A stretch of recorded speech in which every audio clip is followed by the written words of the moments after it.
não sei se vocês já perceberam, mas o Nando Moura costuma falar sobre as pessoas, criticar, botar apelidos e tal, em que inclusive eu amo os apelidos que o Nando Moura coloca, né? Vale deixar bem claro. Só que quando as pessoas respondem o Nando Moura e respondem de forma que o público que está vendo, um público ali de maneira geral, fica do lado dessa pessoa, como por exemplo, no caso do Tiff, onde o Tiff fez uma resposta ao Nando Moura, rebateu cada ponto que estava sendo apresentado pelo Nando Moura e foi constatado diversas mentiras contadas pelo Nando Moura.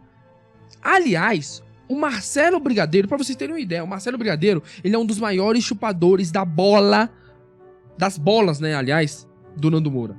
O Marcelo Brigadeiro estava em live, foi perguntado ao Marcelo Brigadeiro sobre a visão dele, ele assistiu o trecho onde o Tiff respondia, né, os pontos levantados pelo Nando Moura, e o Marcelo Brigadeiro viu que o Nando Moura mentiu, tanto que ele ficou sem resposta ali. Mentiu, e aí? Mentiu, e aí? O que ele mentiu? Mentiu dizendo que o Capim usou boné dos Confederados, que era somente um boné com a bandeira dos Estados Unidos. Ué, se mentiu, mentiu. Porra, mentiu? Não era dos Confederados? Era dos Estados Unidos? Então é mentira. Então mentiu. E qual que é a relevância também? Porra, isso aqui é... Sei lá. Vamos ver se tem algum argumento mais sério, né, cara? Pelo amor de Deus. Porra, falou que o Capim estava com uma cueca verde. E já digo aqui, ó. Já vou dizer aqui, ó. Vamos lá. Acho o Tiff um puta de um mau caráter, um desonesto, um vagabundo, tá? Agora... eu acho que ele é nazista, que ele é... Não acho. Acho que não. Pra vocês terem ideia do quanto o Nando Moura estava errado nessa história envolvendo ele e o Tiff. Mas, mais uma vez, a história se repetiu. Da mesma forma que o Nando Moura não havia respondido o Tiff, depois dos esclarecimentos feitos pelo Tiff sobre cada ponto levantado pelo Nando Moura em seus vídeos, foi a vez do Vagnão. O Vagnão, que eu acompanho o Nando Moura, só que em um determinado período de tempo, eu perdi essa história do São Vagnão que o Nando Moura tanto falava em seu canal. Eu não sabia que porra era São Vagnão. Ele ficava falando, não sei o que é São Vagnão. E eu não entendia quem era São Vagnão. Nunca soube quem era, de quem ele tava falando nessa referência, nesse apelidinho. Foi até que eu vi um vídeo do Vagnão, o tal do São Vagnão. Pra quem não sabe, o São Vagnão fez um vídeo, o Vagnão no caso, né, é só Vagnão. Ele fez um vídeo falando assim, me esquece Nando Moura. Esse vídeo pegou 80 mil visualizações, sabe? E foi uma resposta assim, avassaladora. Avassaladora. E, de fato, apesar do título falar me esquece Nando Moura, não parece que o Nando Moura deixou de responder a fim de realizar esse pedido do Vagnão, de esquecê-lo, né? Não foi isso. Foi porque o Nando Moura, simplesmente, o que ele iria falar sobre os fatos que foram revelados pelo Vagnão. Pra quem não sabe, pra quem não assistiu, publicamos um vídeo, inclusive eu vou deixar aqui no card, não sei exatamente, aqui no card vou deixar. É um vídeo explicando toda essa história, mas de modo resumido, né, porque vocês precisam assistir o vídeo para vocês entenderem o que de fato aconteceu. De modo resumido, o Vagnão, ele relatou uma história em que ele encontrou o Nando Moura na vida real. Ele encontrou o Nando Moura em um shopping e o Nando Moura simplesmente fugiu de uma conversa com o Vagnão. Fugiu. Não vou conversar com você. Foi embora.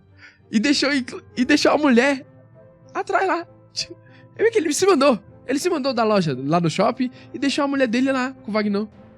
E aí o Vagnão foi e conversou com a mulher do Nando Moura. Ele comentou esse caso, inclusive assista aqui, que vocês vão ver do que eu tô falando. Mas de modo resumido foi isso aqui. Mas antes de chegarmos mais a fundo nesse caso do Nando Moura, vamos falar sobre o Felipe Neto? O que acontece é o seguinte, rapaziada. Há um tempo atrás, vocês viram que estavam querendo colocar aquele projeto, se eu não me engano, PL 2630, que planejava regulamentar a internet. E aí o Arthur Duval, inclusive, foi no Vilela e debateu com o Orlando Silva, que era o relator desse projeto. E assim, o Orlando Silva, nesse debate, ele foi massacrado pelo Arthur. Não faz...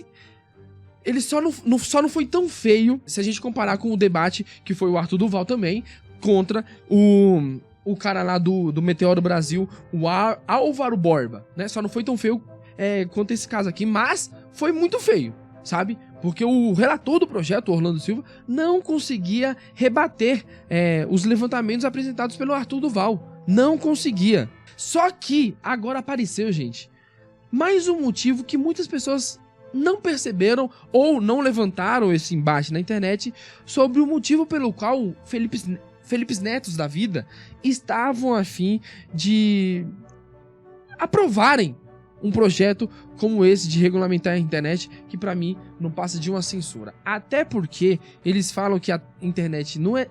O levantamento dele, né, o argumento deles, a internet não é terra sem lei. E aí queriam aprovar isso aí. Só que a gente sabe que a internet hoje já não é uma terra sem lei.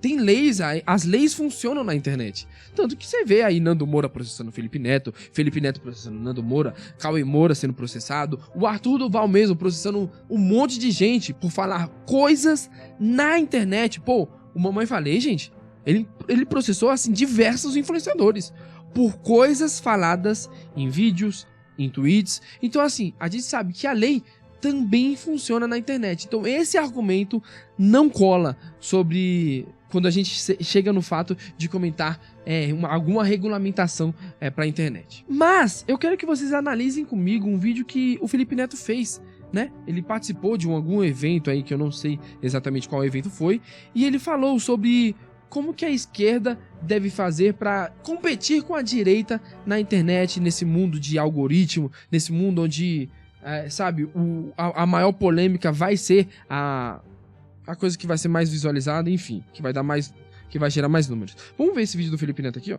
De modo resumido, para vocês entenderem, aqui foi o problema da esquerda na internet, sabe? Sobre o comportamento da esquerda. Até porque, rapidamente aqui, a gente sabe que a direita e os influenciadores de direita são muito mais carismáticos que os influenciadores de esquerda. E eu falo isso por experiência própria.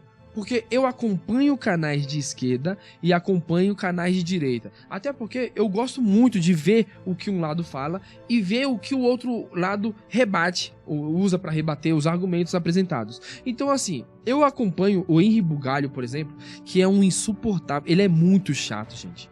Mas eu acompanho para ver o que ele pensa sobre as coisas. Ele é muito chato.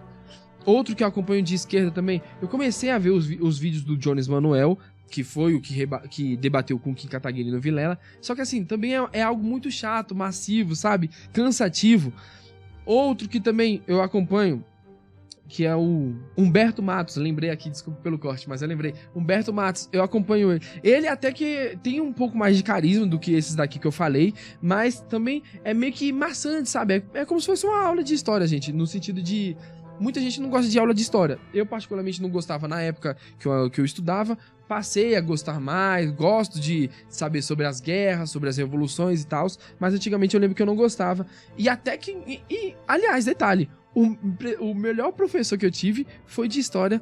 Então, assim, depende muito do professor, depende muito da sua experiência com determinada matéria, mas enfim, o que eu quero mostrar é que influenciadores de direita são mais carismáticos que influenciadores de esquerda de maneira geral, né? Vamos ver agora o vídeo do Felipe Neto aqui, falando sobre como a esquerda deve se comunicar na internet. Nessa crítica sobre a esquerda, que eu já fiz, eu já falei bastante que a esquerda não sabe se comunicar, mas chega um momento em que não é mais só sobre isso. A esquerda pode aprender a se comunicar, ela vai continuar sendo massacrada num ambiente Aí ele vai dar a solução. Desregulado. Não tem como, porque o ambiente desregulado é um ambiente que proporciona pro público o engajamento pelo ódio. Ele aumenta esse engajamento, intencionalmente. Não é que tem uma pessoa controlando o Facebook que vai dizer assim, eu quero a população sendo de extrema direita. Não. O algoritmo que vai decidir isso é um algoritmo que ele mesmo ele é matemático. O que dá mais engajamento, gente? É assistir um vídeo do Jones Manuel explicando historicamente como que a esquerda se posicionou, se posiciona e o que ela enfrenta e tudo mais de maneira didática? Ou é você assistir o Silas Malafaia gritando, babando, berrando que tem que matar criminoso, que tem que acabar porque eles querem destruir a família e berrando? Obviamente, o discurso verborrágico vai ser mais influente, ele vai atingir mais pessoas, porque o próprio algoritmo vai ver, ele prende mais a atenção. E enquanto ele prende mais a atenção, a gente precisa disseminar cada vez mais. Então eu explico até isso no livro do Como Enfrentar o Ódio, esses meandros do algoritmo e como ele funciona, porque as redes sociais são traçadas e desenvolvidas tendo como mote principal o lucro, e não a ética social. e não a conservação do tecido social. Enquanto essa inversão não acontecer, nada vai mudar, porque o lucro vai continuar ditando. Então, como você enfrenta o poder do lucro? Lei. Não há outro caminho. Porque enquanto a gente fica torcendo que o Mark Zuckerberg... Cara, é muito autoritário. É muito autoritário, pelo amor de Deus. Vai criar uma consciência. É a mesma coisa que torcer pro Elon Musk criar consciência. Eles não vão criar. Não tô igualando os dois, mas é porque os dois, no fim das contas, só pensam em uma coisa: lucro e poder. Uma coisa, lucro e poder. Corrigindo na legenda. Enquanto a gente não subverter a lógica, a gente precisa, de fato, instruir as plataformas Instruir não. Ditar para as plataformas o seguinte: a prioridade é a ética, a prioridade é o bom senso, depois vem o seu lucro. E aí sim a gente pode começar a falar sobre um ambiente digital onde a esquerda pode fazer frente à extrema direita. Enquanto não existir lei, enquanto continuar do jeito que tá, nunca, não importa o quanto Guilherme Boulos aprenda a fazer comunicação, não importa o quanto a Manuela Dávila desenvolva Olha as referências desse cara. as técnicas comunicacionais, a gente não vai vencer o embate digital. Tem que mudar através de lei. Tá. Esse foi o trecho, ou seja, por trás de tudo ainda tinha essa questão, gente. Não era só por causa dos crimes, das fake news, não sei o quê. Não, tinha essa questão aí, ó, e que ele não citou quando defendia ali o PL 2630. Só que assim, é o seguinte, eu vou fazer sugestões aqui para esse pessoal de esquerda que não sabe como vencer a direita, como vencer canais como o MBL, por exemplo, ou do Kim Kataguiri, o canal pessoal do Kim Kataguiri, o Mamãe Falei. Por que a esquerda não consegue vencer isso daí, falando em números, esses canais aqui no YouTube? Cara, a solução, a mágica, é muito simples.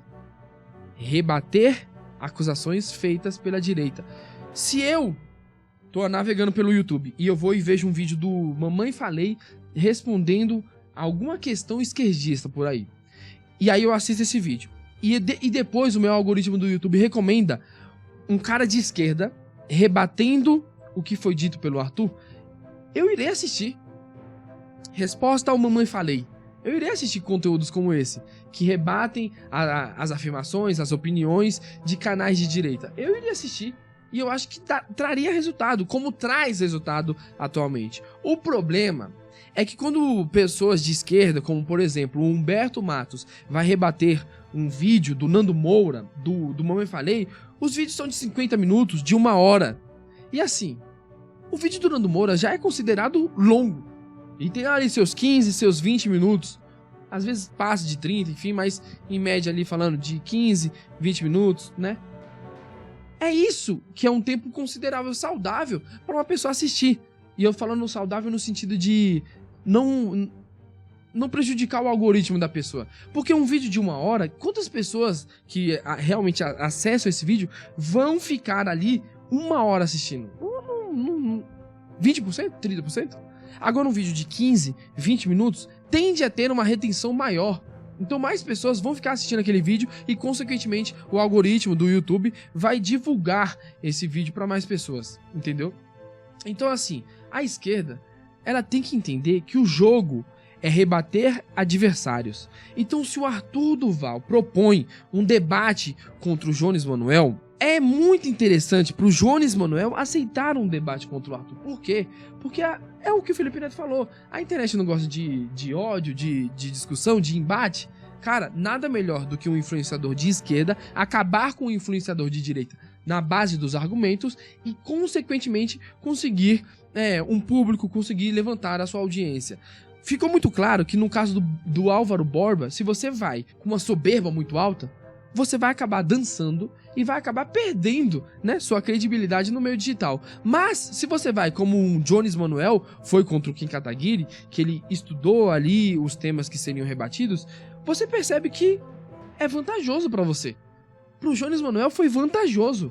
Eu gosto mais do Kim Kataguiri do que do Jones Manuel. Assim, infinitamente, sabe? Não tem nem comparação. Mas eu tô querendo dizer no sentido que, mesmo eu gostando mais do Kim Kataguiri, eu reconheço que o Jones Manuel foi melhor no debate contra o Kim Kataguiri, sabe? Foi melhor. E muitas pessoas reconhecem também, né? Aliás, o Nando Moura, por exemplo, fez um vídeo falando que debochando, né? O Kim Kataguiri perdeu o debate pro Jones Manuel. E ao invés de mostrar as coisas do debate em que o Kim Kataguiri foi supostamente superior ao Jones Manoel, não. O Nando Moura tava pegando matérias sobre o que o Jones Manoel acreditava. Aqui, ó. Vocês sabem quem é o Jones Manoel? É aqui, ó. Esse cara aqui, ó. Que acredita nisso aqui, ó. Que acredita na Coreia, que a Coreia é bom demais. Ao invés de pegar pontos do debate, ele ficou tentando atacar o Jones Manoel Pessoa, sabe?